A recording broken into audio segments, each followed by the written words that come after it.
പാലക്കാട് ജില്ലയിലെ കൊല്ലങ്കോട്ടേക്കാണ് ഇന്നത്തെ യാത്ര. കൊല്ലങ്കോട് എന്ന് കേൾക്കുമ്പോൾ തന്നെ എല്ലാവരുടെയും മനസ്സിൽ ആദ്യം ഓടിയെത്തുക വയലുകളായിരിക്കും. ഏറെക്കുറെ അങ്ങനെ തന്നെയാണ്. ഇന്നലകളിലെ ഗ്രാമത്തനിമ ഇന്നും നിലനിർത്തുന്ന സുന്ദരമായ ഒരു ഗ്രാമമാണ്. ഇന്ത്യയിലെ തിരഞ്ഞെടുത്ത 10 ഗ്രാമങ്ങളിൽ ഒന്നാണ് കൊല്ലങ്കോട്. ഇവിടുത്തെ കാഴ്ചകൾ വീഡിയോയിൽ കാണുന്നതിനേക്കാളും ഭംഗിയാണ് നേരിട്ട് കാണുവാൻ. പാടങ്ങളുടെ നടുവിലായി കരിമ്പനകളും മരങ്ങളും ഒരു പ്രത്യേക കാഴ്ച തന്നെയാണ്. ഞാനിവിടെ എത്തിയത് 4 മണിക്ക് ശേഷമായിരുന്നു. അതുകൊണ്ട് തന്നെ ഒരു ഭയങ്കര രസമായിരുന്നു. ആ 4 മണിക്ക് ശേഷമുള്ള ആ വെയിൽ ഈ നെൽക്കതിരിൽ ഏറ്റു അതൊരു സ്വർണ്ണക്കതിരായിട്ട് തന്നെ തിളങ്ങുന്നുണ്ട്. കൊഴിയാനായ പാടങ്ങളായതുകൊണ്ട് തന്നെ ആ ഒരു കാഴ്ച വളരെ മനോഹരമാണ്. കേരളം തമിഴ്നാട് അതിർത്തിക്ക് സമീപം നെല്ലിയാമ്പതി മലനിരകളുടെ താഴ്വരയിലുള്ള ഗ്രാമമാണ് കൊല്ലങ്കോട്. കേരളത്തിൽ വെങ്ങനാട് എന്നറിയപ്പെടുന്ന ഈ പ്രദേശം പിന്നീട് സാമൂതിരിയുടെ സാമന്തന്മാരുടെ കൊല്ലങ്കോട് രാജവംശത്തിൻ്റെ ഭരണത്തിലായിരുന്നു.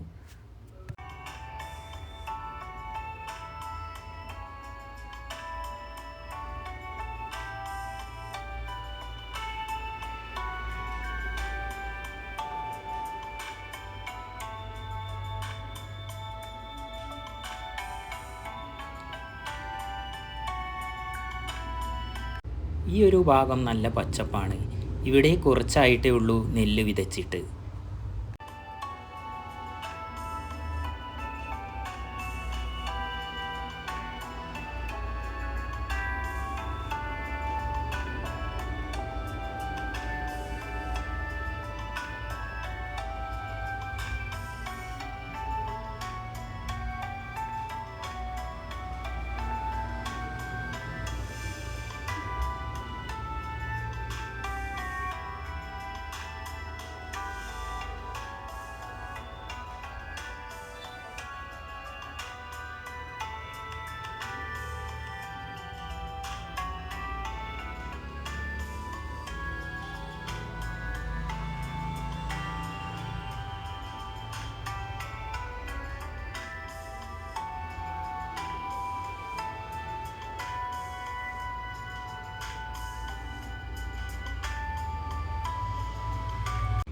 ഈ പാടങ്ങൾക്കിടയിലൂടെ ഇങ്ങനെ നടക്കുമ്പോൾ വല്ലാത്തൊരു അനുഭൂതിയാണ്.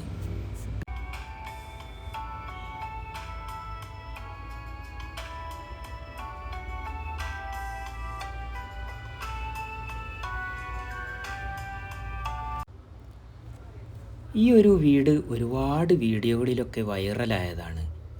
ആ വീടിൻ്റെ അടുത്തേക്കാണ് ഇനി നമ്മൾ പോകുന്നത്. ആൾതാമസമൊന്നുമില്ല, എന്നാലും ഒരു വല്ലാത്തൊരു രസം തന്നെയാണ്. മലനിരകൾക്ക് താഴെയായിട്ട് ഈ റോഡിൻ്റെ അടുത്തായിട്ട് ഈ വീട് മാത്രം ഒറ്റപ്പെട്ട് ഇങ്ങനെ നിൽക്കുന്നു. വല്ലാത്തൊരു രസം തന്നെയാണ് ഈ ഒരു കാഴ്ച.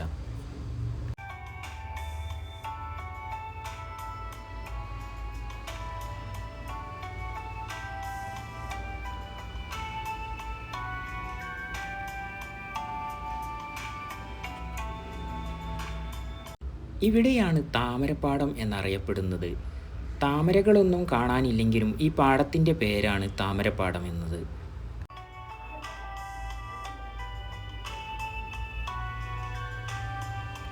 ഇനി നമ്മൾ പോകുന്നത് ചെല്ലഞ്ചേട്ടൻ്റെ ചായക്കടയിലേക്കാണ്.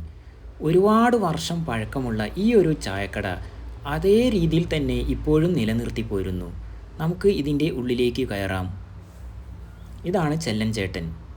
ആ ഒരു ടേബിളും ആ ഒരു ഗ്ലാസ്സുകളും ഒക്കെ പഴയ അതേ മോഡൽ തന്നെ ഇപ്പോഴും ഉണ്ട്.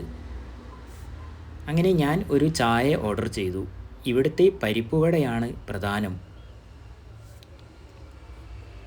ചായയും പരിപ്പുവടയും അടിപൊളി ടേസ്റ്റ് തന്നെയായിരുന്നു. അത് കഴിച്ച് ചെല്ലഞ്ചേട്ടനോട് യാത്ര പറഞ്ഞു ഞാൻ ഇറങ്ങി. ഇനി നേരെ ചിങ്ങൻചിറ ശ്രീ കറുപ്പുസ്വാമി പ്രകൃതി ക്ഷേത്രത്തിലേക്കാണ് യാത്ര.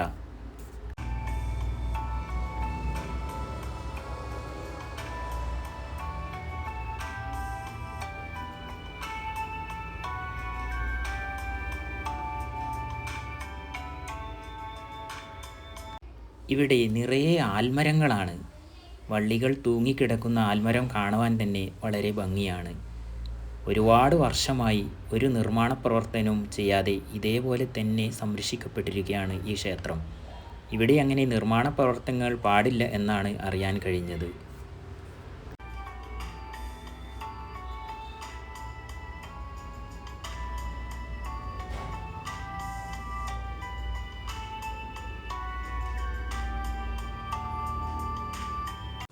ഇവിടെ ഒരുപാട് വീടുകളുടെ രൂപം കെട്ടിത്തൂക്കിയിട്ടിരിക്കുന്നത് കാണാൻ കഴിയും.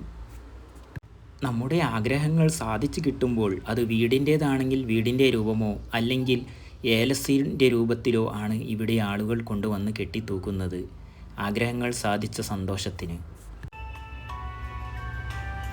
ഇത് മൃഗബലി നടത്തുന്ന സ്ഥലമാണ്. ഇവിടെ വച്ച് മൃഗങ്ങളെ ബലി നടത്തി ഇവിടെ ഭക്ഷണം പാചകം ചെയ്ത് കഴിക്കാനുള്ള സൗകര്യം കൂടിയുണ്ട്. അതെല്ലാം കഴിഞ്ഞിട്ടാണ് ഇവിടെ വരുന്ന ഭക്തർ തിരിച്ചു പോകുന്നത്. ഇനി നമുക്ക് നേരെ സീതാർകുണ്ട് വെള്ളച്ചാട്ടത്തിലേക്ക് പോകാം.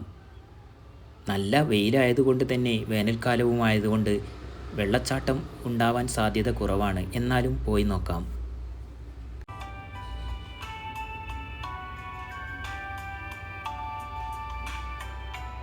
വെള്ളച്ചാട്ടമൊന്നുമില്ല, ചെറിയ രീതിയിൽ വെള്ളം ഒഴുകുന്നുണ്ട്.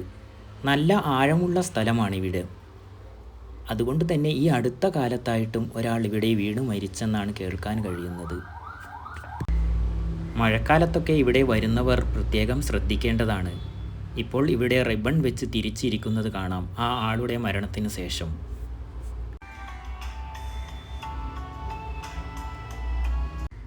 അങ്ങനെ കൊല്ലങ്കോടിൻ്റെ ഏകദേശ കാഴ്ചകളൊക്കെ നമ്മൾ കണ്ടു. ഇനി അടുത്ത നല്ലൊരു വീഡിയോയുമായിട്ട് വീണ്ടും കാണാം.